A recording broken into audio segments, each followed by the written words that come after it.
Blog Talk Radio.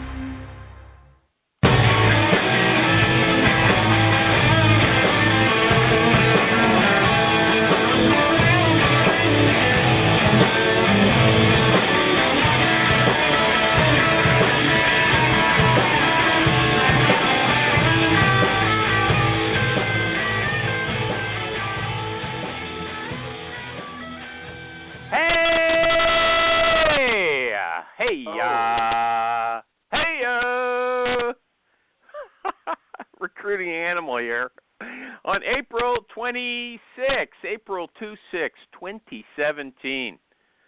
And you know what? I got to tell you, for anybody who's, got a taste for salacious things, there's been a lot of interesting sexual and romantic articles in the news lately. For instance, there's a guy who's going to be the next president of France, and he married his high school teacher. He was in class with her son when he was 15 years old. That's when he met her, right? And apparently at the same time, way back then, his parents asked her to back off.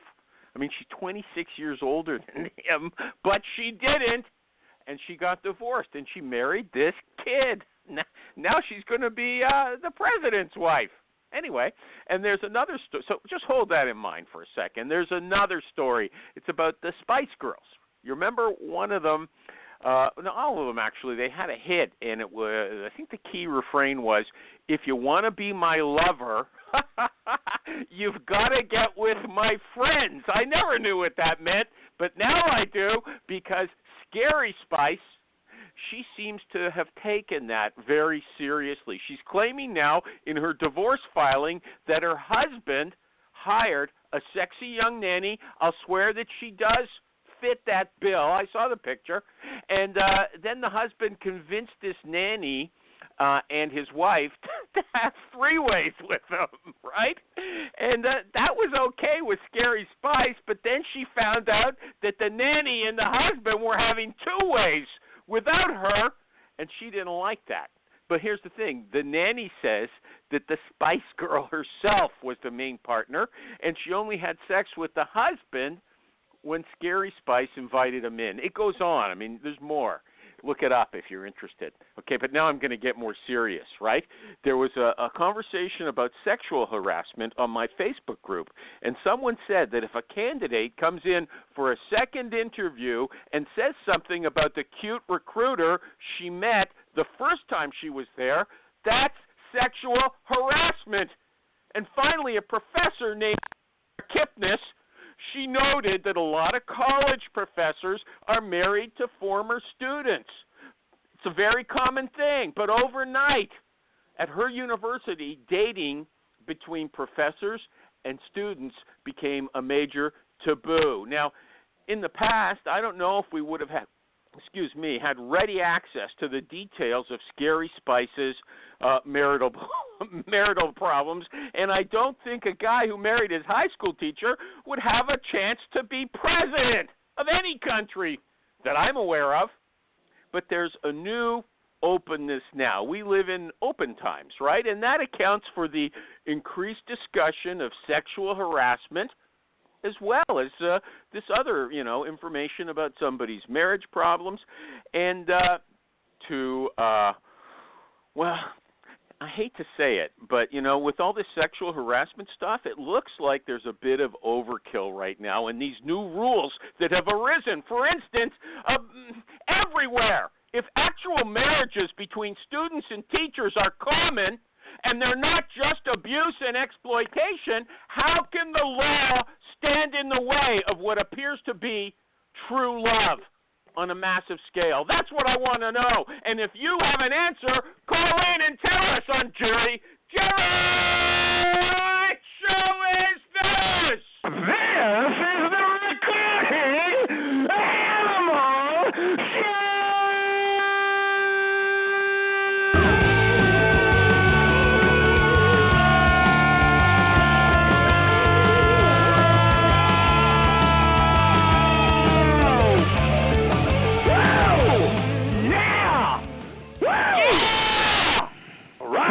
Thank you. Dang. Great. Catch your breath, Jerry. Oh, Wow. That was amazing. no problem. Have a glass of water, problem. brother. My God. That was huge. Top Hasn't had 5 a fresh 2017. All in the Big day's work, shout people. out. When I change it up a little bit, okay, like I start off doing it in the shower for a few days beforehand. My wife has no idea what I'm doing, why I do that. It's freaky. It's weird. You If working you're doing out, it in the Jerry? shower, Jerry, we got to talk. Yeah. Mm-hmm. Okay. I also want to thank, in addition to Jerry for that shout, I want to thank my sponsors, PC Recruiter, the Swiss Army knife of recruiting software, and Hire Tool, HIRETUAL, the hot new sourcing TUAL. The hot new sourcing tool, Hire Tool. Animal? You know what? I was thinking, yeah. Can I offer a congratulations, or at least Go words ahead. of acknowledgement and encouragement To who? to you? It's been a whole week without any racism on your group. Other people that might go under the radar, but I want to say I noticed it. I care. Attaboy. Yeah, you're doing good work. Good work. Stick with it. That's the kind of compliment I need to keep my You bet. sponsors. Thank you, Harry, for nothing. Okay? You sound really bad right now, man. Yeah, what's Oh, up He's with what the on, did I he's do? on a hard Horrible. one, Jerry. Everybody I called sounds in bad. Blog Talk Radio. I called Blog Talk Radio, like with the Skype that I like to use. They've got a direct connection. Okay? It's not like anybody else calling in. It didn't work. I called in a few times, and I had to get on the phone. I'm on the phone now on a landline, okay? I'm sorry, everybody. What can I do? I'm paying these guys money, and they screw me every week almost. I never It's know what's like- going to happen. It's tinny. Is there ringing and or something going on? Okay, I'm on the... Sorry. You know what? Let me ask some questions, and then we'll get the guest to answer first. But. I was thinking today we might sing that Spice Girls song. Andrew Gadomski, the guest, are you here? Andrew, wake up. Did he call in? You know, Jerry called in before the guest today, so I'm kind of worried. Oh, I got 2 hang-ups already. No. Yeah, I'm here. Hello? There You're he here. is. Ah, he woke up. What's Man, you your area sound code? bad, animal. Dude, call in from a sound bad? landline, man. Ooh. That's horrible. I'm on a landline. How many times do I have to say it? What, you think If I hold landline on- automatically qualifies you for quality voice? You sound Oh, my horrible. I God. don't care if you're on the landline or where. Honey. I'm on the Sounds like speakerphone crap. now. Is that better? Speakerphone? Yes. A little bit. Okay. You know Your, what? I'll your try input is headset in just peaking. You're distorting. Okay, you're coming in too hot. Too hot. Well, let me go on the headset. Sorry, everybody. My last try. I'll We go know on my you're headset. We're All sorry, Canadians FOB. are sorry. So we Okay, know is this that. better? Is this better? Is it A little better? bit, yeah. You Yeah, sound okay, okay. good. I'm on Do, it. There you go. do I sound okay? Okay. Yeah, listen, I just want to get the song out of the way. Andrew, do you know that song?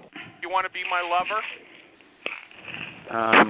If I say yes, am I going to be incriminated for it? I mean, is it... Sexual No, we're going to sing harassment. it. We're going to sing it. 1, 2, 3, okay? You ready, Andrew? 1, 2, 3. If you want to be my lover, My lover, you got to you get gotta with get with my my friends. What's the next line? What's the next Something line? lasts forever, I got friendship three never songs. ends. Yeah, nothing lasts forever. Marriage doesn't last forever, but friendship never ends. Okay, that's enough. God. Okay. Oh, my God. Now, Is that what Andrew. they do today? Andrew, no, that was from 20 years ago, Maureen. That's what, you know. God. When you Where were- have I been? when you were Under wearing a rock. diapers. Hey, Okay, you know let's what? get It going. works. I Yeah. mean, Posh. Look at Posh Spice. She's got to deal with Target. You know, she was going for the long play. Long play. Yeah, okay, we're gonna get to the show now, Andrew. Wake up, please. Okay? If one who's was ever that? making the noise in the background, stop it, okay? Oh, can you guys hear that noise? They're in a warehouse or something? Mm-mm. Gary's making a sandwich. He's in his kitchen. Whatever it is. Okay, now I got to tell you something. Did you Not ever see me. the movie 50? Somebody's making noise. Did I'm you on see the mute. movie 50? Yeah, fine. Did you see the movie 50 First Dates? 50 First Dates? Andrew. No. Yeah, I mean, a while ago. That's the one with, it's the one with Drew Barrymore and Adam Sandler, is that right? Yeah. Well, I'm the same way on this show. You know, you've been a guest before, but I don't remember anything that you said. So I'm going to ask you a lot of the same things again. And, you know, if you don't want to answer, if you think there's something better to say, you tell me. You just break in, okay? Sounds good. Who's eating? I'm sorry. I can't take it. There's so much noise. Jerry. Oh, God. Hey, Andrew, what's... Hey, I'm on Andrew, another call. Back off, animal. Who's eating in their phone, right? Okay, I can't... Andrew, what's your area Is that code, me? please? I don't know. It's somebody. Andrew. Andrew, can you answer me when I talk to you, okay? Don't hesitate. What's your area code? 973. Oh, you were the last guy to call into the show. Can you believe the guest is the last person to call in?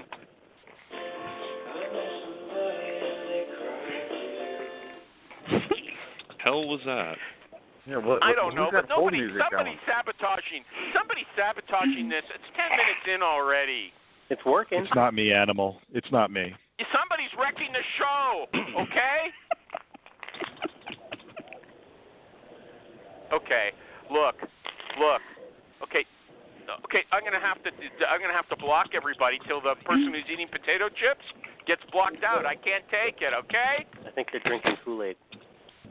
I don't know what they're doing, but they're killing me, okay? Don't do it. Okay, I'm gonna start blocking people. If I hear one more crunch, that's it. Okay. Andrew's Twitter address.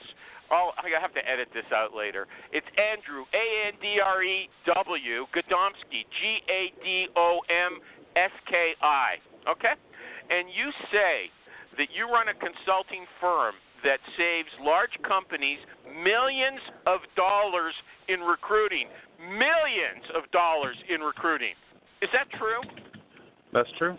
We don't really work with the business unless they're probably spending more than, say, $15 million in recruiting expenses a year, and our goal is to always drop them at least 20%. Hi, this is Stacey Harris. And this is Terry Zipper, and we're the host of the two podcasts under the HR Huddle. On Spilling the Tea on HR Tech, we uncover the latest trends, truths, and challenges from Sapient Insight Group's groundbreaking research and our analyst insights, serving up everything you need to know about HR tech with no sugarcoating. And on HR We Have a Problem, we tackle the toughest workplace challenges head on, offering you expert advice and actionable solutions to help HR leaders thrive in today's fast-changing world.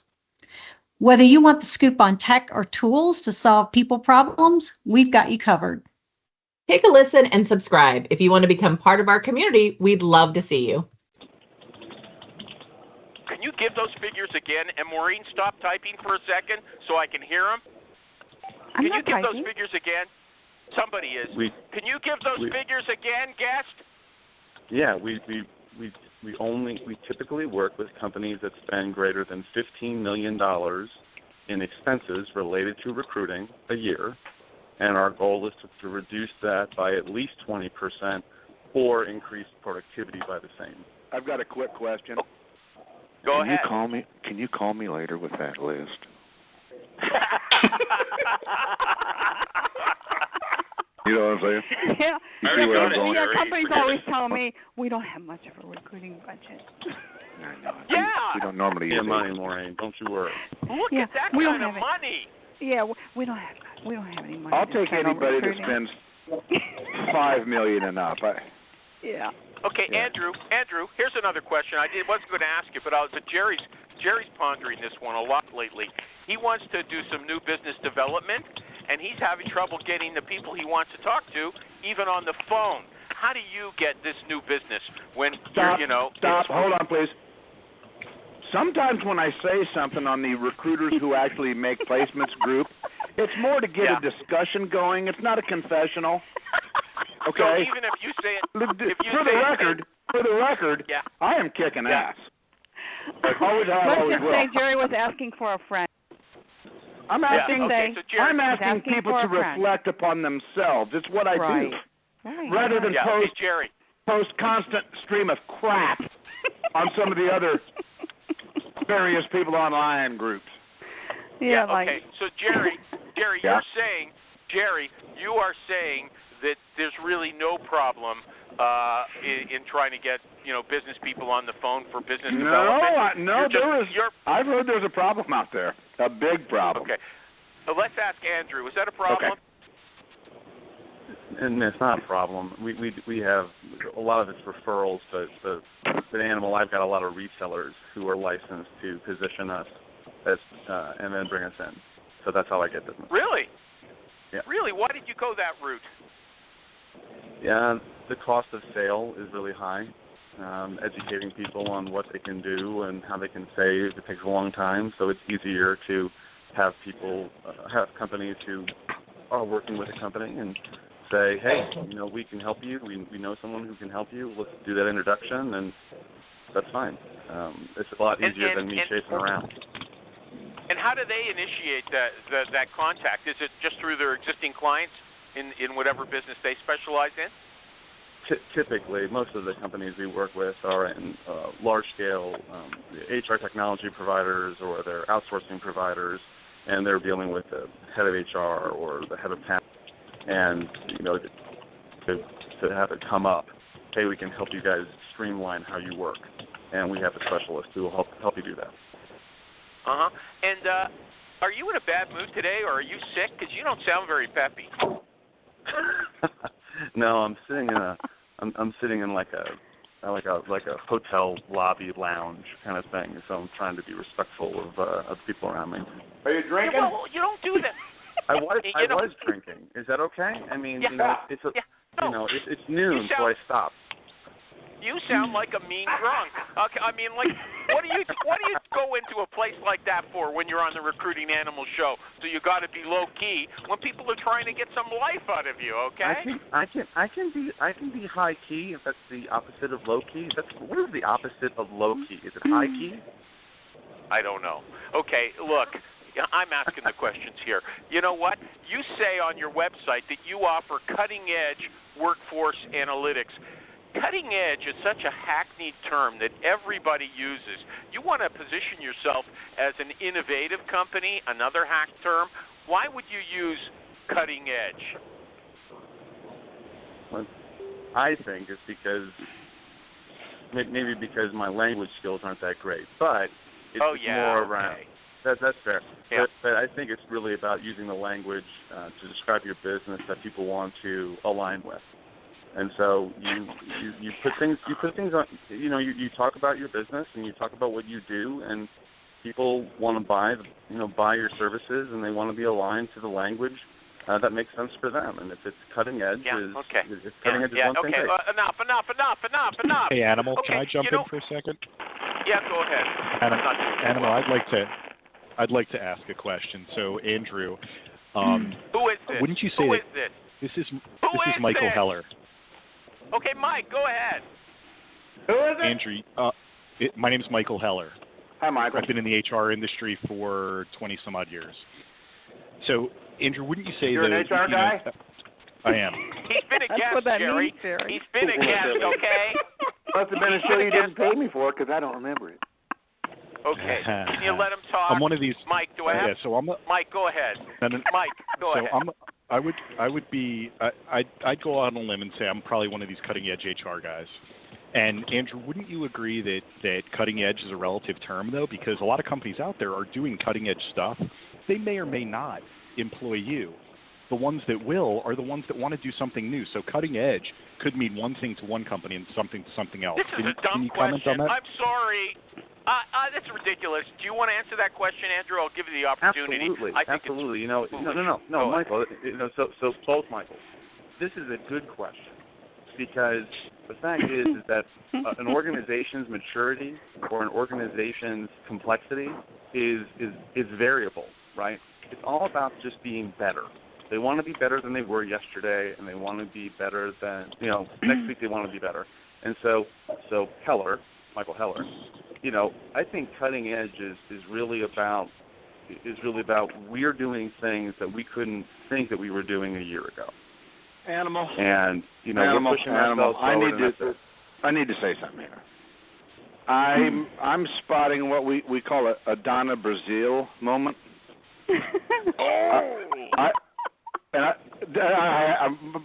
I'm compelled. I think it sounds to me like you've had your guest has invited someone with the rehearsed question, because the way Andrew was not only prepared for that question, but the way he slipped right into a fantastic answer, this blows my mind. That was rehearsed. Call that fantastic? Hold on a second. Brazil. Hold on. That's the new rule. No Braziling here. Yeah, No sorry to Braziling. point that out to Calling you. it as I see it, Maureen. Love it, Jerry. Hey, hold Love on. it. New Listen, Brazilian. Jerry. We've got a new Jerry? animal term. Yes. Jerry, wait listen, a second. don't Animal, you're the one that came up with. Don't go ahead and tell me that just because the fellow goes ahead and puts the slider on the outside of the plate and I push it to right, you think I got lucky. Bam! I can hit the ball. Hey, and the one thing I'll point out, Cutting edge. Jerry, Throw down. let me point something out too. Cutting edge. Animal was the one who came up with the term cutting edge. How could we prepare for that if we didn't know what his questions were going to be? Ooh, true. Okay, let me move on. Let me move on to a more grounded question. Just like Inception what are your right favorite? there. What are your favorite Chrome extensions?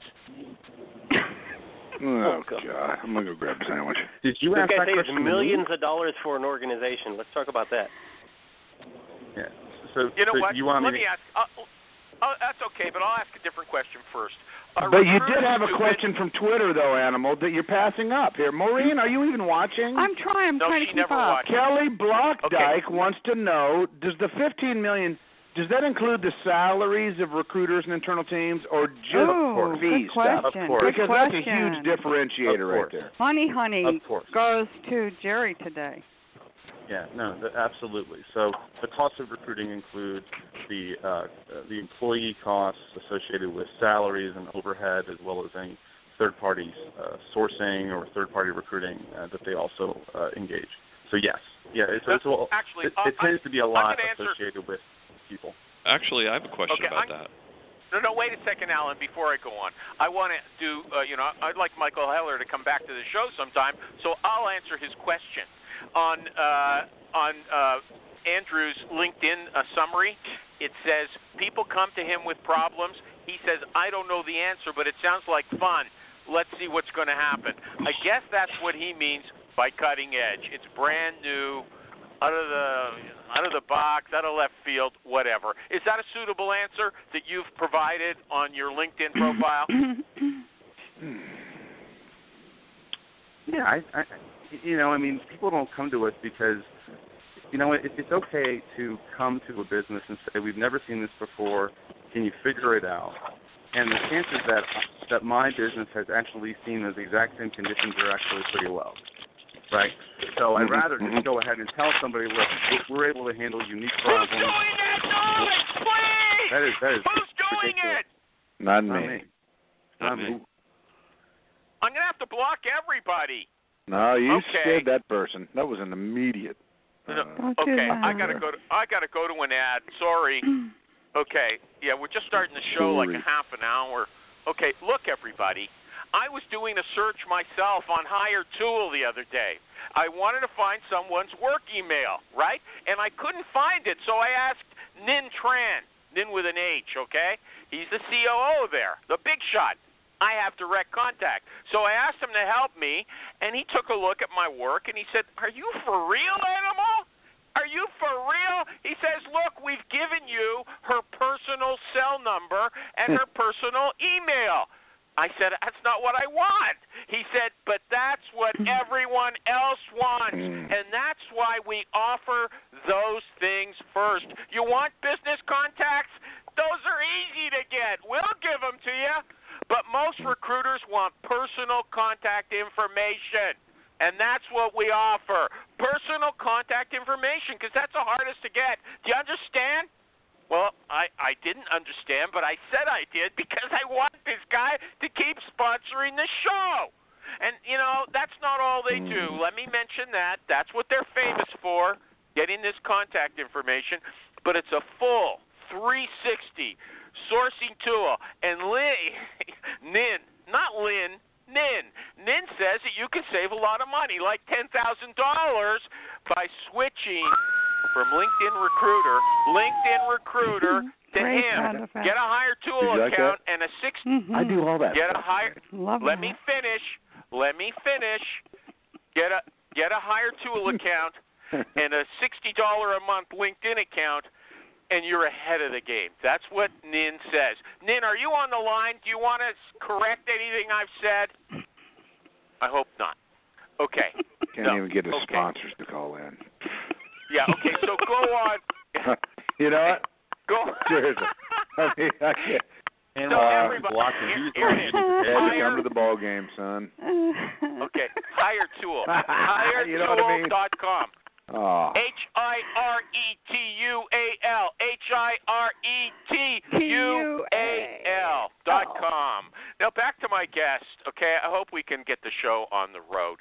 Our recruiters, Alan, I haven't forgotten you, but I have to get this burning question out. It's one of my personal questions. Then we'll go to Alan Fleur. Okay, are recruiters stupid? And here's the context. I'll give you a context. I've got a group now called Recruiter Job Ads. And people can put job requests there. They can say, I'm a recruiter, or I'm a sourcer, I'm out of work, I'm looking for my next job. Or they can advertise, I need recruiters or sourcers on my team. These people who post the ads, they'll put in their email address. They'll never give a link to their LinkedIn profile or their company. I mean, like 1% of them do that. That seems to me to be the most obvious thing you'd want to do in an ad, Andrew. But those guys are so dumb or so mysterious that they don't do it. You consider that to be stupidity, and is it typical?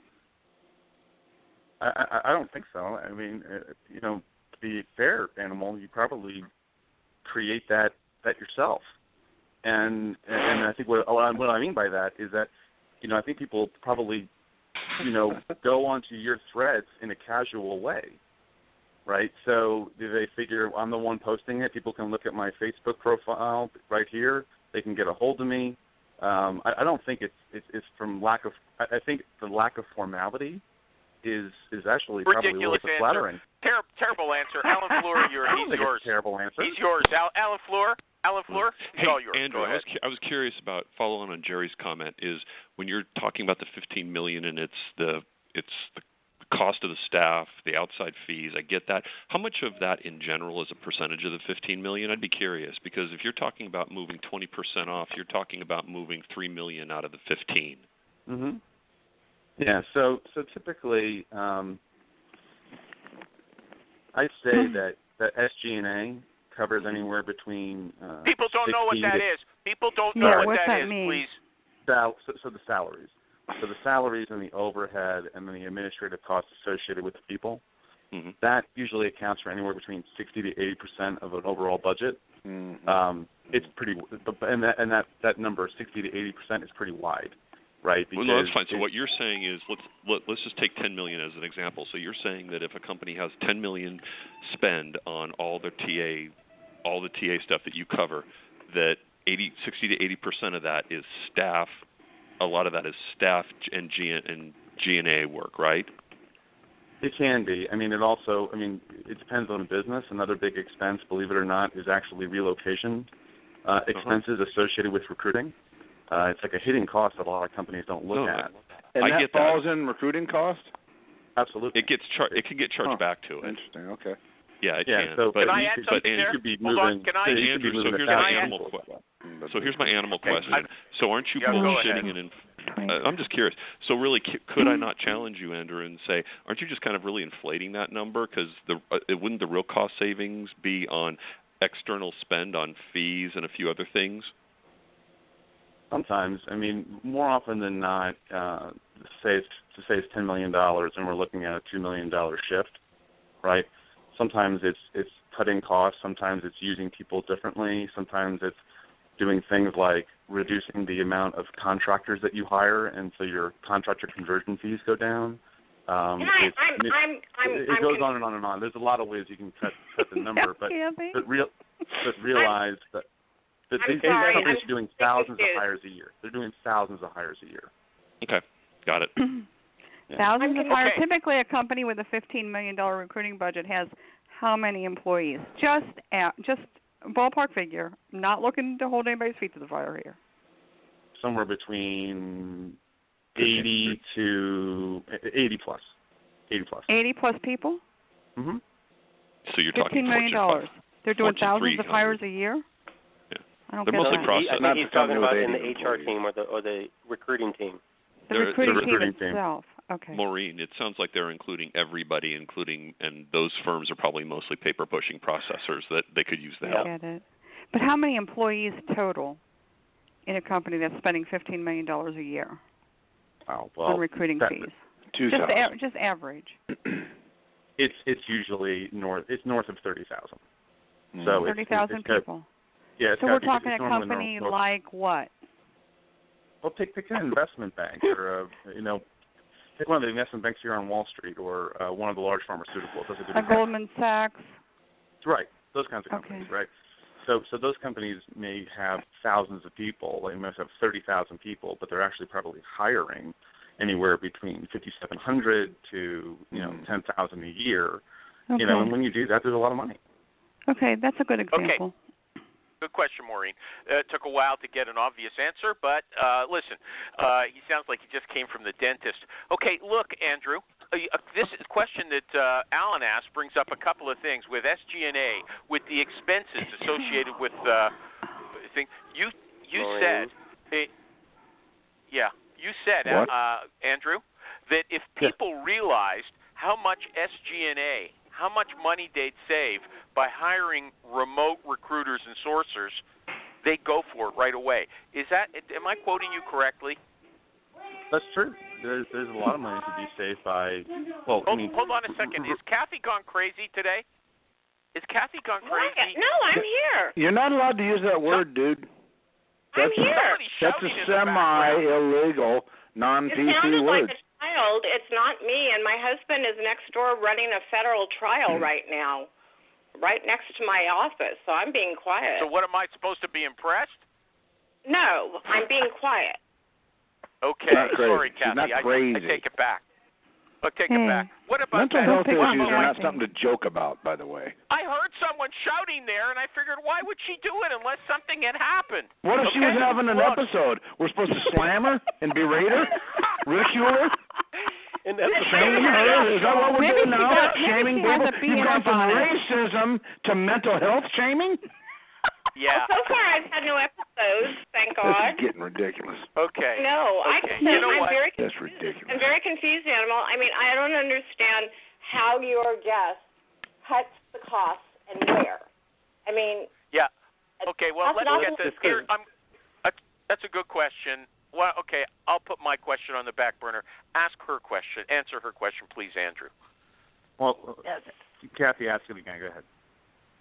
How do you cut the cost? What do you specifically do? How do you cut your cost to save let's say 20% of $10 million, $2 million in? How do you cut those costs? What do you provide? What do you cut? What do you do for your clients to get that number down? Hey, this is William Tincup, and you should know about the You Should Know podcast. It's a topical, fun podcast with Ron, myself, and a guest, or guests, plural sometimes, and we tackle the most timely topics of the day. Give it a look, give it a listen, and subscribe. Thanks. So realize that the game, the thing that we do is either it's to try to save money, or you try to increase productivity for the money that you're spending. So if you have $10 million. And you're it's either going to be, let's cut it down to 8, right? Or let's do 20% more with the 10 that we're using, right? That's the goal. If we don't do that, then I don't think we're doing a good job. So in some cases, a company is going to say, we need to cut costs. And so we'll look at, what are you spending money on? And we'll say, great, let's go ahead and earmark how you're going to reduce your costs. Maybe it's reduce agencies and use other tools. Maybe it's change your relocation spend. Maybe it's, do things differently with how you recruit people, and then how much money you're paying them on sign-ons. There's a number of ways. So are you a consultant, or do you actually provide sourcing services? No, we're a consultant. We don't do the sourcing services. Okay. Okay. Now my question. Please let me ask a question. Okay. Look, with regards to expenses, you said that if these companies realized how much they could save by having remote workers, they would be more enthusiastic about it. Is that true? Yeah, absolutely. I mean, especially if you're hiring people in high-cost areas, Manhattan or San Francisco or those types of places. I mean, a recruiter working just outside of San Francisco, an hour south or an hour west, can probably save a company $30,000 a year just in salary, let alone $40,000 a year with taxes. And is that one of the things you recommend regularly then, moving people to remote work as opposed to, living in Silicon Valley or, as you said, Manhattan? It depends on the business, but you'd be shocked on how many companies, hire people to live in Manhattan, but their client base, like the hiring managers they work with, aren't in Manhattan. Meanwhile, the recruiters are in Manhattan. They don't see them. I'm like, why are you hiring people in downtown when you can hire them wherever, because they're on the phone all the time? Oh, okay, that's a great idea. So you're just pointing out the obvious stuff as well. Do some companies not spot obvious stuff like that? It's just, there's a lot of moving pieces. You guys can appreciate a business. It's got 100,000 people. The last thing they're looking at necessarily is HR, let alone recruiting. Yeah, that's true. Yeah, that's cool. Mm-hmm. Okay, so you also said, with regards to this SG&A, these expenses, okay, you said that if a third-party agency calls up, doing their business development calls, this is a tip for Jerry, okay, and specifically tells the potential client, look, I'm going to find you somebody local so you don't have to pay any relocation expenses, they are sure to get hired. Is that true? That's a fantastic selling point. Is that, you recommend that, don't you, Andrew? Yeah, I think that if you have somebody who's making, say, $100,000 to $150,000 a year, and you can get them locally, I mean, the hiring manager probably skirts a relocation expense of anywhere between $30,000 to $75,000. It's a big number. Well, there's quite a few positions where you might have to relocate. That'd be pretty ballsy, Animal, to call up a company that has an opening and say, I'll find somebody local. There's nothing worse than spouting a bunch of crap to a company when you don't even have the slightest clue whether you're going to find somebody locally or not. Yeah. I mean, but this is all based on where the location is. I mean, so right. if you're trying to find finance people or a controller, and you're looking in the job is in northern New Jersey, and then you decide to go find somebody in Chicago, come on, you couldn't find somebody in northern New Jersey? Mm-hmm. It's one of the most populated areas in the country. Do better, right? Save the hiring manager $50,000, right? How often does that happen? No. Okay, you set up a straw man argument. I mean, I was quoting you directly, okay? You said, you didn't say, okay, I'm going to find you a semiconductor engineer locally instead of moving him from Austin or California. You're saying now, you're limiting it to a certain group of people. They're bound to be local. I cut off somebody a minute ago. Who was that? You want to ask your question? I cut off somebody. Are you still there? Okay, I don't care. I don't feel bad. No, Andrew, here's quick. Go do an ad. My question, you answered it. Was that you? Was that you? Yeah, but it got answered, Animal. Okay, I have to do an ad then. Hold on, I'll come back to you after. This show's driving me crazy today. Okay, I got a guest who's not happy to be. I got a guest who's not happy to be here. I got callers who just like making noise. Yeah. Okay, well, you don't sound like it. You're bringing me down. Okay. Who is? Oh my goodness. You're bringing yourself. You're projecting. Yeah, you're talking yourself into it. Started this off with kind of a crappy attitude. You need a session with You need a session with a professional, man. I'm in a good mood. For real. Those professionals, those were professionals. They're terrific. I won't even talk about them. I got to do an ad, okay? Look, everybody. I'm going to listen to a great song while you're doing it. If you want to be my lover, right? Okay, hey everybody. PC Recruiter is a sponsor of this company. No, Jerry, look, this is what I'm talking about. You know what? I'll just block them. You know, if I had a this is what you pay me for, dude. The stuff that you wouldn't expect. Hey, are you now, paying him? Don't ask me to do this stuff and then say you're going to block me. John Cougar. Let's not talk about that now. I'm going to have to consult with Andrew about how to cut down my expenses because I'm not going to be able to bill my. I'm not going to be able to bill my sponsors if I never get to their ads. Equal pay for equal work. I get it. No means no. You know what? I got to tell you, I got to bring in a rule here where I'm going to actually start blocking people. I never like muting people. Don't block me. You're darn right I will. I've been begging for 2 minutes now. Just let me do the ad. Just let me do the ad, okay? Okay, here goes. Where's 260? Area code. Yeah, you're lucky you stopped. Next time you're finished, okay? Anyway, hey, everybody. PC Recruiter. PC Recruiter is the Swiss Army knife of recruiting software. And you know what? It's got a lot of new features, and I want to focus on right now. It's a big word. I've told you before. Comprehensive semantic text search. It's 4 words. I have trouble keeping that in my field of attention all at once. Comprehensive semantic text search, okay? Right. And it's powered by Career Builder's text kernel technology. Text kernel technology. And when you combine this text search with PC Recruiter's existing Boolean and literal text search features, man, you've got one of the strongest document search tools available, not just in the free world, not just in the unfree world, but in the known universe. What kind of searching was aliens, that? What was that again? Comprehensive semantic text search. Text right? kernel. Hey, that's kernel. STS. Yeah. I came up with that. See what I did there? Okay. If you want to find out about it, go over to PCRecruiter.net. PCRecruiter.net.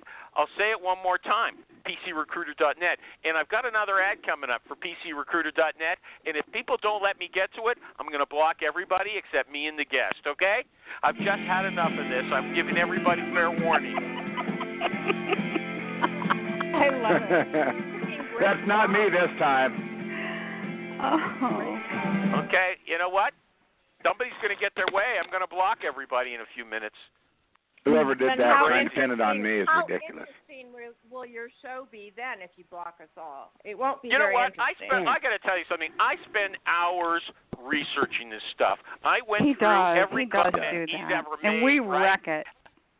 Yeah. Oh, right. Yeah. We wreck it. I know. In fact, I got a question, Andrew. Why do you participate so much in social media?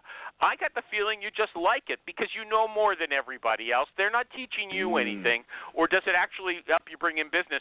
You told us already you get other people to bring in your business, so I assume you're not getting business from, commenting on Facebook. I'm a very lonely person. That's why I'm on social media so much. Aren't we all? We all are. Okay. I'm sorry, was that honest? Happy I'm sorry. Did you have a happy childhood? How was your childhood? Hey, you know what? Hey. Well, this one's over. Okay. Animal doesn't like to talk about these things. Yeah. We're going to start. I'm going to block, okay? Andrew. Yeah. You said that the biggest mistake new recruiters make is they talk too fast. Is that right? I don't know if it's the biggest mistake. I think if they do talk too fast, they just turn people off. You have to talk to people at the pace that they appreciate. I'm sorry, would you say you were talking too fast? Yeah, exactly. He said, this is what you said on the Facebook. You said they have to slow down. Let the candidate set the pace of the conversation. That's right. A very important thing. For you, that's a very, very important thing. Is that so? That's correct. That's it? That's it? Well, I don't know if that's everything, but if you talk over somebody or you talk too fast or you talk at a pace that's too slow for somebody, you're not really mirroring or engaging with that person in a way that they appreciate. And that's what we have to do initially as recruiters. Yeah, okay. Okay, you said your key driver, it used to be very... Okay, you know what? Here, what's your area code? I'm done. I'm going to block everybody. What's your area code? Get him out of here, man. Look, I just go on. Now somebody's trying to screw me over here. Yeah, it's What's not me. your area He's being code? framed. Jerry's being framed. 973. Okay. 011. Yeah. Okay. Block. Good deal. Block. Oh man. Block. I'm in the 909. Does that make you feel better? 210. Hey, can we all talk amongst ourselves though? This might be the new show format. Yeah, that's right. The Jerry Show. That's right. Yeah. Yeah, you're right. The Jerry Show. The Block Show. Okay, it's you. Okay, Andrew, I've blocked almost everybody. Okay. All right, good. What time do you get hold up? on a second. I got to eat some potato chips. Hold on a second. No. What time do you get? What time do you get up in the morning? If I can, about an hour before sunrise, depending on the time of year. Animal, I do have a question. What's with that? It's too bad. Okay, I'm doing the talking now. All right. So I live by the Atlantic Ocean. I like to see the sun come up. So I like getting up and then taking a walk. You know what? There's nothing special about the dawn. When I was younger, I never got up early, and I kept thinking I was missing something. Now I get up early every day, and it's just nothing. It's dark, and then it gets a little light. I mean, it's not inspiring or anything. Okay. Now, you said you recommend a motivational scheme for employees. Pay them for long weekends once a month. Is that right? Oh, yeah, that was someone had asked, how do you keep them engaged? And or it was a contest. What do you give them? And I think a great one is, people tend to think of cash as a motivation, and that's true. But another one is just time away from the office. So if you pay people and say, hey, great job, we're going to give you the weekend off and we're going to pay you for it, it's like a double whammy. It's take Friday and Monday, and we're going to pay you for those days. And people can spend time with their family. That's actually a very good motivation for contests and those kinds of things. Okay, so you don't just give everybody 1 week, one long weekend a month. If they do something special, then they get that. Is that right? Well, I think that can be a reward. I mean, how a leader uses it is up to them. But I think it's a great reward. Is, hey, we're going to give you Friday and Monday off, and we're going to pay you for it. Go, next month. Great job on the work you did, and have some fun with your family or your friends or whatever. And people are like, this is great. Thanks. Okay. Email length.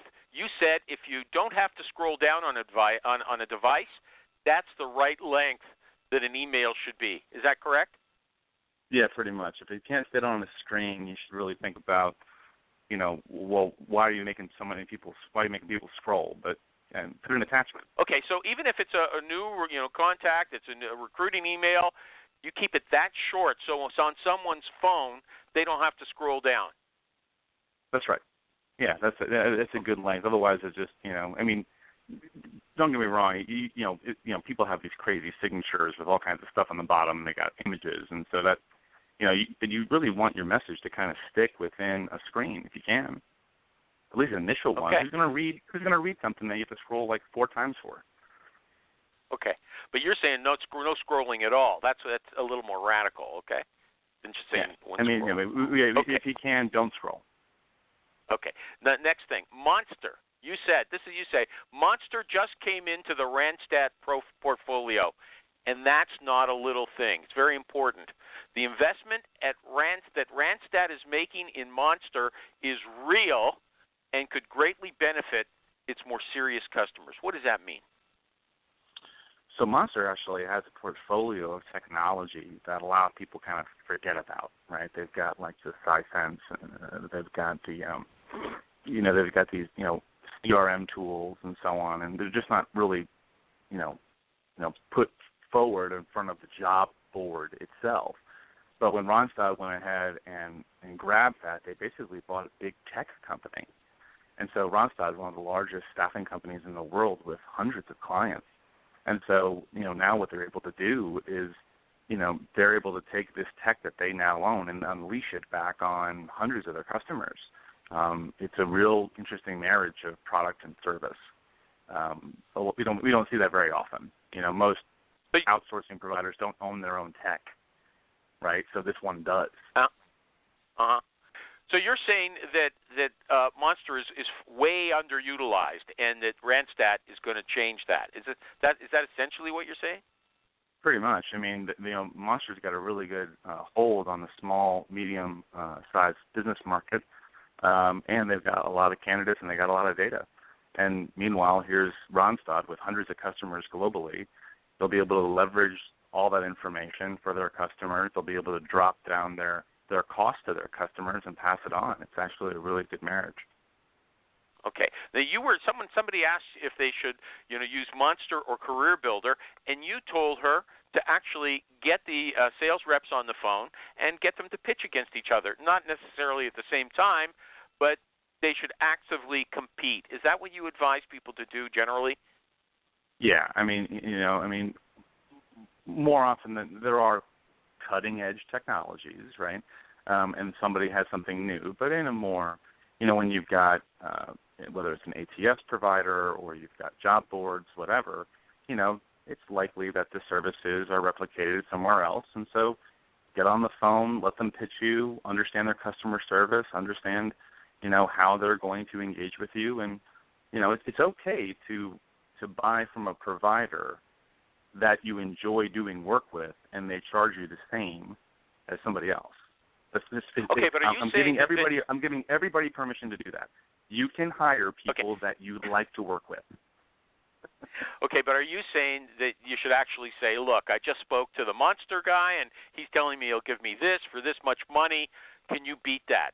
You make them. Some companies don't like it when you pit them against somebody else so directly. Oh well, tough. I think being transparent about your budget and saying this is what we're currently paying, this is what I'm looking to do, what can you do for me? Most of these technology companies are running anywhere between, they're probably making anywhere between 30% to 50% on their margins. Now, I'm not including anybody who's like in startup mode or they're equity backed. Forget that for a second. I'm talking about a regular company that's profitable. No one's selling technology, with a margin of 12%. They're making good margin. So being transparent with them and saying, hey, look, I have a budget like this, and I need you to trim them to do this. Can you do it? In many cases, they can. Or if they can't, they'll tell you, right? It's better to have a good partnership that way. Okay, I'm going to do an ad, and then I'm going to bring the other people back if they want to talk. Okay, I was having fun, but it was just too crazy. I couldn't get it. No, absolutely. You're going to get. Let's get up. You're going to have to talk for 10 minutes out of an hour show. Anyway, hey, we're back with PC Recruiter. Okay, I don't have to fight for 10 minutes to tell you about them. So Martin Snyder's the president over there. He runs things at Main Sequence Technology, and he told me.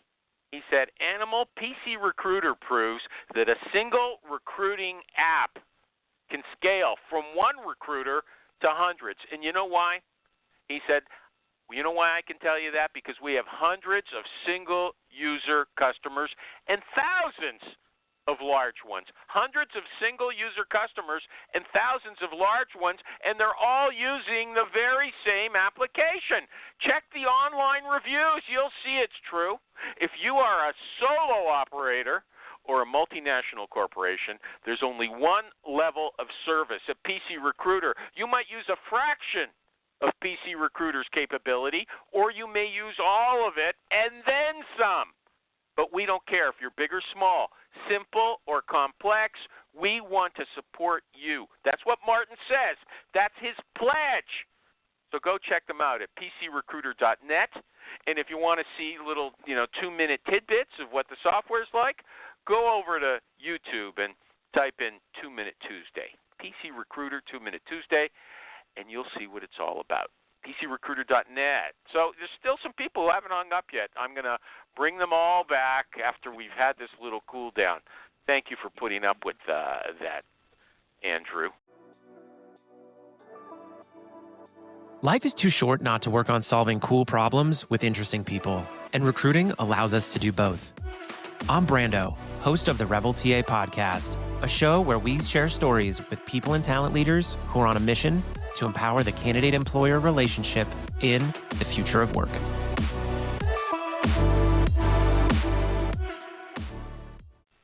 No problem. Okay. Does anybody have a question? You guys are back. No? Okay, they've all got it on. Okay. We're back. But we're not happy. You're all, Maureen, you got put in the corner. Nobody put Maureen in the corner. Andrew, still with me, Andrew? I'm still here. Yeah. Okay. Now you said this is a big thing. Don't overschedule your day. There's nothing impressive about being back to back all day. You want to talk about that a bit? From your own experience. God, that just I found that drives me crazy. People who say, "Oh, I'm back to back all day." Why did you do that to yourself? If you're going to go back to back, that's fine. I get that you have an 8 o'clock meeting and then a 9 o'clock meeting and a 10 o'clock meeting. When is the time that you've spent on executing the work that you've talked about that you're going to do during those meetings? So you have to have that part of your day, and then you need to have time to kind of decompress and collect your thoughts post-meeting and, write down what you're going to do and have – there's nothing impressive about, someone who says I'm back-to-back in meetings all day tells me that they're not planning, that they're not really thinking. You know what? It's not necessarily – I hate to interrupt, but, when I was at Deloitte, I didn't have a choice. They were back-to-back meetings. I mean, sometimes the whole day. So what do you do then? I mean, we're not calling the meetings. We'd rather be working. We all have those days. We have the Monday, Tuesday where it's like, oh my gosh, I've got 8 hours of meetings each day, right? But you've got to navigate as much as, especially leaders, right? This it's one thing when you set yourself up and you've got interviews or phone screens back to back to back, and you have no time. And as a recruiter, if you're doing that, that means that you're not spending the time collecting the information that you need to collect and putting it in the system and really, working with people. So you have to be careful about doing that. If you're getting called into meetings, there's a point where you have to say, hey, guys, last week I had back-to-back 3 days. I didn't get any work done. It is a tough political nugget to navigate. I appreciate that. But you've got to think about where's the 100 and some days of work that I'm doing outside of meetings a year. We're working on the weekends, and we're working on the weekends and 4 in the morning and at night. That's what we're doing. Well, that's an interesting that's an interesting lifestyle choice. I would encourage people to not do that. Not a choice if you have to produce. Yeah. Well, he says, what? You're in a bad situation. What's he going to do? You want him to call your boss for you? He can't do that. No. He's telling you to go and try to excel him on something better that makes sense. I think that if you want to work at a company that has prestige like that, you have to be willing to put in the extra hours. It's just how it is, whether you get paid for them or not. And then, I didn't mind doing it. I took great pride in my work. Well, then what are you crying to us now for, okay? I'm not. I'm just saying that there's sometimes not a choice, and your days are filled with meetings, so you have to work outside of regular working hours. That's all. Kathy? I get that. I've been operating my own business for about a dozen years, and don't get me wrong. I understand the 70-hour work week, because if I don't do it, I don't get paid, and I don't have food for the family. But it doesn't mean that you shouldn't have natural breaks in your day to collect your thoughts, refresh, eat, that kind of stuff. I hear people talk about I didn't eat today. What is wrong with you? It's like, get time, even if that means you take a meeting over lunch. You've got to eat. You've got to have time to refresh, so you don't walk into the house at the end of the day and say, "Oh, today was yet another crappy day of back-to-back meetings." That's on the person. Make your work work. Make your work and life balance work. Right? Don't set yourself up for failure. Okay. Listen, can we go over a bit? Do you have time sitting at that bar, or are they going to kick you out? No. Okay, just because. Okay, I'll just ask you a few more questions so people can feel there's some substance. I like a fun show, but we got to get some questions answered as well. Referrals. You actually said, I don't know if I'm 100% true. You were talking to Allison A. Cruz.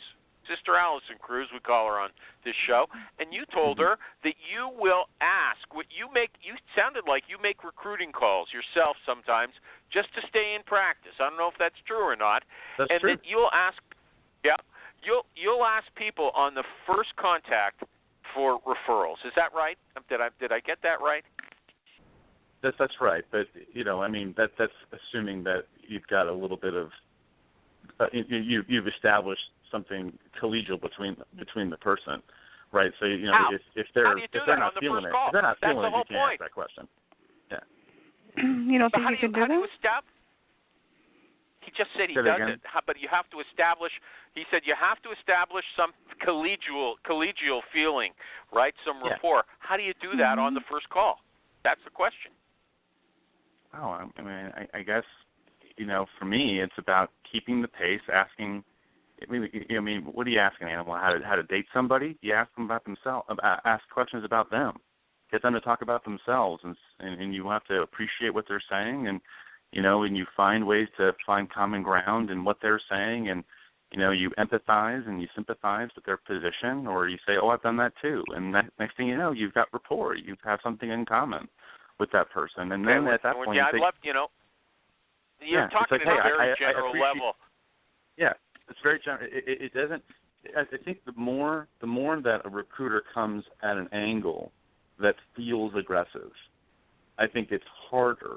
You say, "Hi, you don't know me, but I'd like to try to recruit you for a job, and oh, by the way, open up your Rolodex." Okay, I guess you could ask that in the first 3 minutes of a phone call, but it's probably not going to work, right? You've got to listen for that opening that says, now that we've established something here, I need to enlist your help. Can I ask you for some help?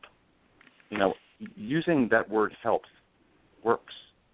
And saying, I'm working on a position, you seem to know a lot of people, you're in this space, can I ask you some questions about people you might know, or where I should look, or what's a good company to recruit out of? And they'll say, oh, yeah, the guys over at Apple have been working on something like this. I know a guy, John, over there. Let me see if I can, just drop my name. Fine, thanks. Don't make it, you have to make it so formal. You got to get them to, appreciate that you've asked them for help. And they're going to say either yes or no. Okay, so, I forgot what I was going to ask. Oh, yeah, but here's the thing. I see lots of, if you put recruiters suck and recruiters do dumb things, all kinds of, in Twitter, they're going to say, lots of people will say, the recruiter asked me for a referral. And then they'll use a lot of vulgar language and say, you do your own job. Don't get me to do it for you for free. So you're saying that's not a real danger. I mean, you seem to make it sound so easy. It isn't so easy. I'd say 99% of the... That is, I'm making it sound like you can just call up anybody and have them open, say, oh, great, go through my LinkedIn contacts. I'll give you all the phone numbers you want. That's not the case. But, if you establish a relationship and you're genuine about what you're trying to do, and by the way, you have to give people something too. You just can't ask for favors. So, what can you the only way that you're going to get something out of somebody, right, as a favor is if you've already given them something. You've given them insight, you've given them advice on their career, you've answered questions that they have asked, those kinds of things. That gives you the ability to ask them for something. And once you've done that, you really don't have the right to ask them for something. Okay, so you have to give them career information. If you can only really do that if you're really embedded in their niche. Am I right about that? That's usually the case.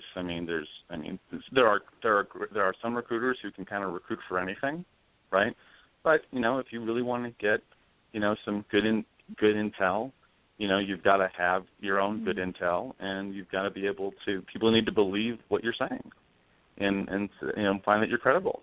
That does happen if you tend to recruit within a particular niche over time. You learn that expertise. Okay. Well, I'll ask you one more question. It's related to this. You answered a question about does a recruiter have to be a good conversationalist? And you used a long analogy. You might call it a conceit if you were talking about in terms of poetry. You compared it to dancing. Do you remember that? You're gonna have to remind me, but I'm well, keep you going. said maybe the other person is in the mood to dance, and getting them on the dance floor is oh, easy. yeah. That's right. And maybe not, and sort of like it sounds like it's a very subtle, sophisticated thing that actually it's not easy to be a good conversationalist. So you have to assume most people, recruiters and otherwise, are not good conversationalists. Am I right about that? Well, I don't know. Well, I'll use the analogy back. Not everybody can, just because you're a good dancer, you're not a good dancer doesn't mean you can't dance, right? You could be a bad dancer, but you still like to do it. And I think that the difference is that if you're a bad conversationalist, right? If you still can't have a conversation with somebody who doesn't want to have one. If you talk to somebody or you're engaging with them via email and they're just not in the mood to talk to you, it has nothing to do with you. But you've got to recognize that this person is not interested in dancing right now. I'm going to find somebody who wants to dance. Oh, really? Rather It's not than, a matter of making someone who doesn't want to dance, getting them onto the dance floor. Isn't that your goal? Well, sometimes, yeah. But there are definitely people who I'm just not in the mood to get up right now. I got my own issues. I got my business right now, whatever it is. Okay, it's okay for a recruiter to acknowledge that and say, this person is not in a position for me to engage them right now. And rather than me losing this contact or not being able to come back to them, I'm going to go to somebody else right now. And then I can maybe come back when they're in a better mood or they're ready to dance. Fine. You don't have to do it that at 8:15 in the morning, maybe they're not ready. Maybe they're better off in the afternoon. Who knows? Yeah. Maureen, you how many times have you heard this? That some people like having conversations in the morning with recruiters, and some people prefer it in the afternoons or they prefer it in the evening. That's just their preference. Mm-hmm. So I don't want to dance at 8:00 in the morning. Great, don't. Okay. Last thing I'll put to you, is there something we haven't talked about, and we haven't talked about that much, is there something that you think is important? You send me all kinds of information about AI we didn't get to. Is there something, very brief that you'd like to say about that, or something you'd like to talk about? I'll give you as much time as you want or as little. You know what? I think that one of the conversations that's out there in social media and on the blogs and everything is about, are recruiters going to lose their jobs? Because of things like artificial intelligence and automation. I think that's a great topic. My take is that in general, technology, tends to transform the workplace, right? So we adjust, and I don't think recruiters' jobs are going to go away. I just think that their jobs are going to change. And it's likely that recruiters will probably do more. They'll manage relationships with more people than they are right now, potentially because of artificial intelligence, or they'll manage more requisitions a year. And at the same time, I think they'll also start to go beyond the hire. I think there's a great opportunity where as the amount of work that goes down, especially corporate recruiters have the ability to get into onboarding more, getting people to point of performance more, and really integrate people into the business. I think we're really going to see a lot more recruiters kind of broaching into the first 90 days of the candidate's employment. So I'm excited to see what happens. Oh my God! Okay, finally, an intelligent answer. Okay, Matt Burney over in England or Scotland, wherever he is, he said yesterday, I watched somebody else's show, he said something quite different from you. He said many recruiters are just administrators. They're going to lose their jobs. I still run into all kinds of administrators on a daily basis. I'm not saying recruiters are administrators, but I still see administrators everywhere I go, whether it's in a business or in a hotel or at the auto shop, whatever. So I don't think those. I think that the work will be somewhat different, right? And some of the administrative stuff that gets done by robots or AI will get done, and then recruiters just have to be, they'll have to have a profession. God forbid we have a profession. I have a question about that, Animal. Go ahead. Andrew, so do you think, because I do, that just like job boards, Monster, Career Builder, et cetera, people got sick and tired and burned out of in-mails and everything else. Don't you think that we'll come to a point with AI or machine learning where if a candidate is interacting they're chatting with an AI, that candidates are going to go, you know what, screw this. I'm going to get out of this because if I can't talk to a human being, I'm not even interested in it. And that companies that go whole hog into AI are going to be, oh, we're really special, but then they end up hiring minions because the AI has to be programmed by somebody and defined by somebody. Yeah, I think what's going to happen is we'll have a level of acceptance, so that'll change over time. So, as an example, when we started outsourcing customer service offshore, or we started using more self-driven customer service online, if you recall, people like, I hate calling in and listening to the 800 number and doing the automation. Well, yeah, that was 20 years ago, but guess what? Now it's normal. So we kind of have a long acceptance rate for things like this.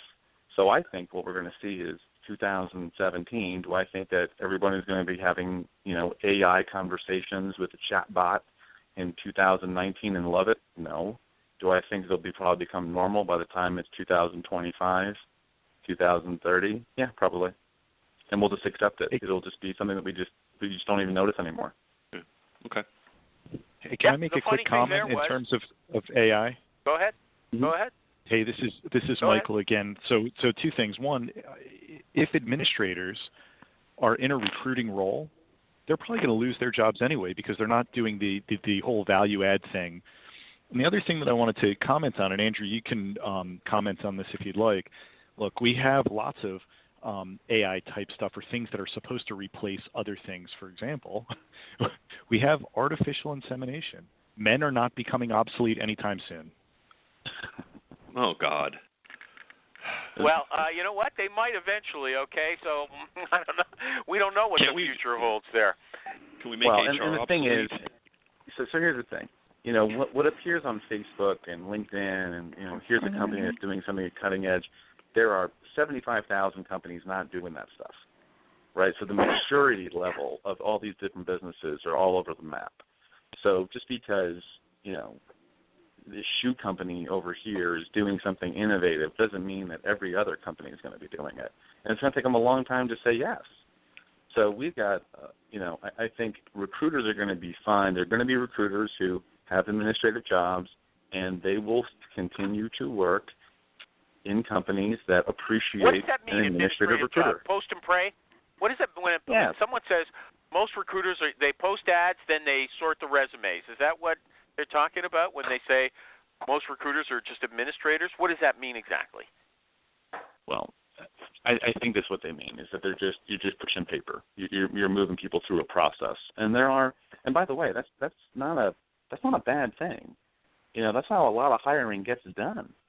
Is people apply to a job and you have to assess them and do it fairly and objectively, and you say, hey, thanks so much for applying, but I'm sorry, we hired somebody else, and here's why. God forbid we actually do that process. Recruiters would be better off if they actually did that process I just said every day. A lot of them don't.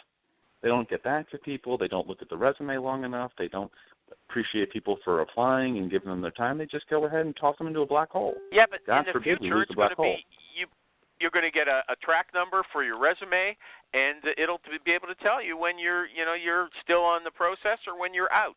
I think Matt Burney also said. Yeah. Okay. Well, that's the future. And the surveys that I've seen on that are horrid when it's automatic. Oh, well, here's the thing. So people get pissed off about not getting feedback or the process as candidates when, I've got to sign up and I've got to, put in make an account, and I've got to then do a 45-minute application. If we go ahead and start doing things where people are just saying, hey, I'm interested in this job, and they basically swipe right to apply, okay, like think Tinder, right? All of a sudden, us not getting back to them or not giving them feedback as to why they didn't move forward starts to decrease. because their overall investment is a lot less. If someone only had to swipe right to apply, not getting back to them, they didn't put a lot of effort in. They're probably going to be okay with it. But if they spend 45 minutes out of their day going through an application and it goes into a black hole, they're like, hey, I want my 45 minutes back. I'd like to introduce the Boom Band Showcase. My name is Jeff Taylor. I'm the host of the show. I'm the founder of Monster.com and Boom Band. This is a podcast about job seekers. They're struggling right now. The ghosted jobs, the black hole, everything is challenging. What we want to do is create real stories, get them talking about their superpowers, have you see what they're really like, because you're going to want to hire them. Give me a sign that you love your life.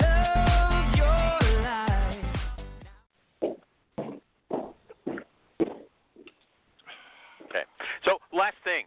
What about, so we said that tracking is already being done, rejection is already being automatic. You also talked about assessing them. From what I've read, AI, artificial intelligence, is going to be able to do a better job of assessing someone based on their resume than a person. What do you think of that? Well, I think there's a lot of logic there. So I agree with that. I think that as far as impartial, if the algorithms are right and you've done the right kind of programming and machine learning, it's going to identify this person is capable, and you're going to lose a lot of the unconscious bias that a person brings. Right? I don't like the person's name. I don't like what about that. Garbage I don't in, like garbage out. If the resume's no good, are you going to be rejecting good people because for some reason the resume? Mm-hmm. Yeah, this is where this all breaks down, right? If we're only going to use one piece of information like a resume on a person, I think this is where AI is not doing what we want it to do. I think what you want to look at is AI should be being used for assessment, because I looked at not only your resume, but I also found your LinkedIn profile, and I looked at your social media, and I looked at the other, and I know about the companies you've worked for, and then that says this person probably has the capabilities that we're looking for based on that algorithm. I think if you only look at a resume, what you essentially said there now is that most of the things recruiters do can be automated. If a machine can assess a resume, tell someone when they're in or out, it's over. It's over for a lot of people. It's over. I think that so the analysis that we've done is that most end-to-end jobs take anywhere between 25 to 115 hours, depending upon the job, of work by a recruiter and a hiring manager. Okay, 25 to 115. And we're seeing that you can probably reduce that with automation at least 60%. And so now the question is, if I get half my time back, what am I going to do with it? Am I going to do more work? Am I going to do more recs, talk to more people? That's the other thing, is we're all talking about automation. But what if you actually have the ability to actually look through 1,000 applicants and really understand them, rather than the time that you have to only look at 15? The game changes when you can do more with your time. Yeah. I don't know if you're saying you're going to be enhancing the quality of your analysis of potential candidates, or if you're saying that one person can do the job of 2 or 10. It's hard to figure out exactly what you're saying. That's going to be based on the business. So the business is going to determine how much they want to spend, right? But, I'm telling companies, look, don't cut people, right? I mean, you have to appreciate it. I mean, we talked about that earlier in the show, this 20%. The other half of this is getting them to do 20% more with the money that they have. So I'm looking at it and say, look, on average, you're only looking at 20 people, really, for this job. What would be great is if we actually evaluated 200, and then you have a lot more confidence in the hire decision that you make. That's where I think AI is going. I think that recruiters are going to be able to do a lot more and look at a lot more people, attract more people and more of the right people, and have lots of choices for their managers. I don't completely agree with you. Okay. And I'll tell you why, because I think AI, like you said, AI breaks down because right now AI is being focused on the company side of the equation, the hiring side of the equation, and that's all fine and well, but take LinkedIn as an example. Without AI, a candidate, you can't control what the candidate is putting out there. And a really good candidate might not have a big social profile. And your AI might come back and say, hey, Animal and Andrew and Maureen and Alan are all great. You should hire them. And you're going to have – and there's a couple of faults with it. Number one, it's only as good as the AI can go find information. And the other issue that I think is going to – and I think is going to be – I agree with that completely. And I think the second issue that's going to pop up that nobody sees yet is human nature when the hiring manager – and we've all had this at a company for 20 some odd years, and Andrew, the recruiter, walks in and says, here's 4 phenomenal people, and the person looks at them and goes, oh, they could do my job. You know what, Andrew, they're not a fit. Can you go shake the candidate tree again? I want somebody good, but not that good. Yeah, no, you're right. So the thing is that you would have to outsource to AI the actual hire decision to really replace a lot of the work that recruiters do, because you'd have to take the hiring manager out of the equation. Mm-hmm. Because a lot of times what recruiters are doing is explaining, and they're going back and forth on the candidate and what do you think. I mean, AI is not going to replace the human condition, human behavior, right? And so the fact is, you're right. You can show this is somebody great. They look at the resume, and I mean, how many people on the phone right now have had that happen? Where you show somebody who's great, you recruited them. Doesn't matter if you got them through AI or not. And then the manager looks at them, and then the manager goes ahead and gives bias. Says, "Oh, they work for Speedy," and I don't like people who work for Speedy. What? No. You're completely right, but I think and I'm sure there will be companies that at some point will say, let's outsource the hiring decision, and we'll have great people in the AI. Now, number one, I would say that company will be out of business in 12 months. But, again, the AI itself can have bias because somebody has to define the rules of the AI. Mm-hmm. And if a mega company does, just like analogize it to job descriptions. If you look at great job descriptions usually come from small companies because they're less worried about the prim and proper and letting HR and legal go through it so that they're covering their ass, not going out to win. You can do the same thing with the AI where the lawyers say, well, you can't say that, you can't say that, we can't say that. And HR is, well, that really doesn't represent our company, which is a complete misrepresentation of the company's value proposition. And then you're back to square one, but you've paid a whole lot of money to this AI company that's supposedly going to do great things when AI is just simply a tool that somebody has to put bias into. Let me add to that, Andrew. There might be legal restrictions on how much the artificial intelligence is able to gather about your social imprint online, right? Well, right. So is that possible?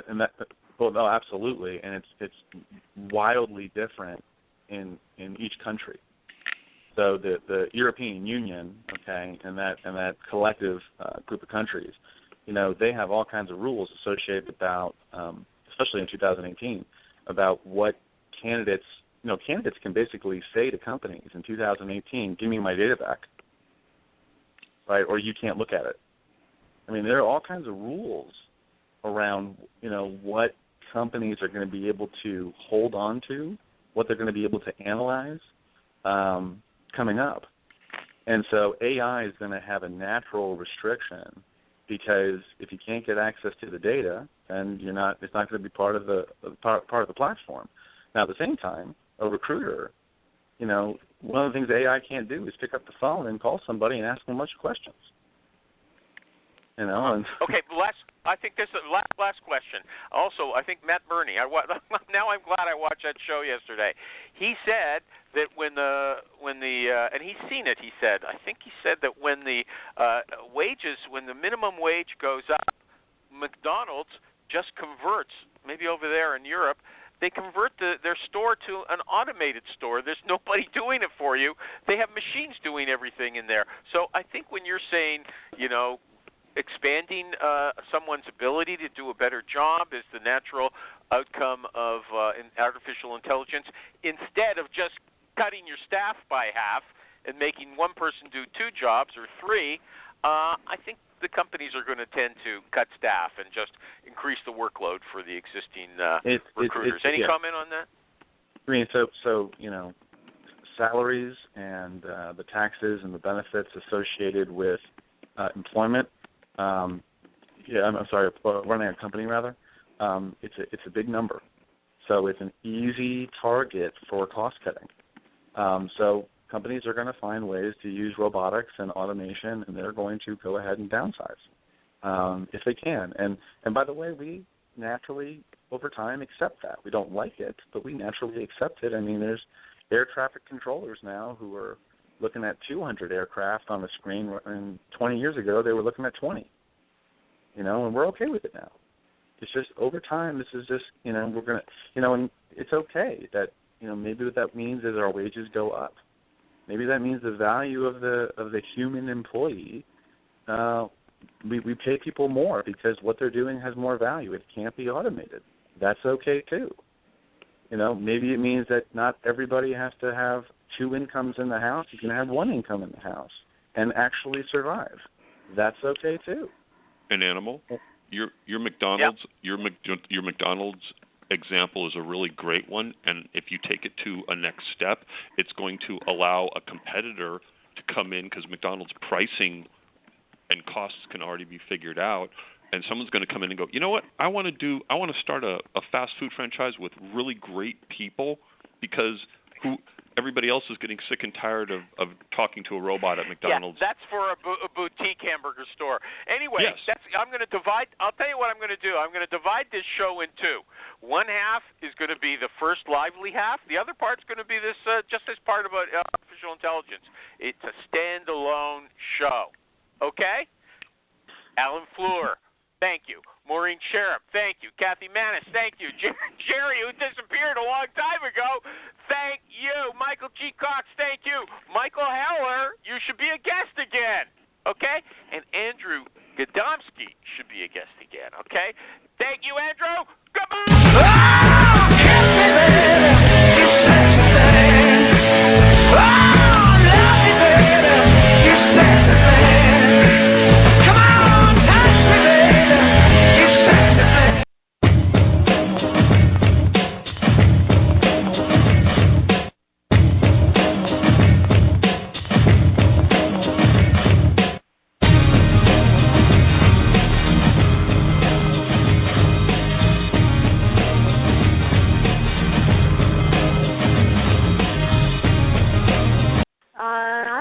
That can be underestimated. Well, Marco, let me that is shocking. I'm just jumping in to say that is shocking. Okay, I'm back to listening. Isn't that funny? When I start to talk, finally get a chance to start talking, the mouthpiece comes in. Go ahead, Jer. Take over. Well, it's like you're a puppet, and it's Jerry's voice.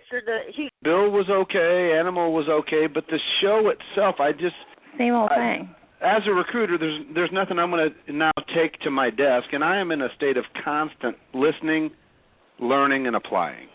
That's my thing. I got nothing from this show. I'm not going to do anything new. That's what I'm looking for in my learning phase of my career. Okay, can I take control again, please, and ask her a question? You got to do something with this thing, man. Do it's it. dying here, Do it. Animal. Come on. Please. Okay. Has everybody heard about the virtual Christmas Shut party? Up! January 21st. Shut if not, up! go to jerrytherecruiter.com. I will give you a chance if you ask me. Just don't butt in. I have not been able to talk for 5 minutes. Okay?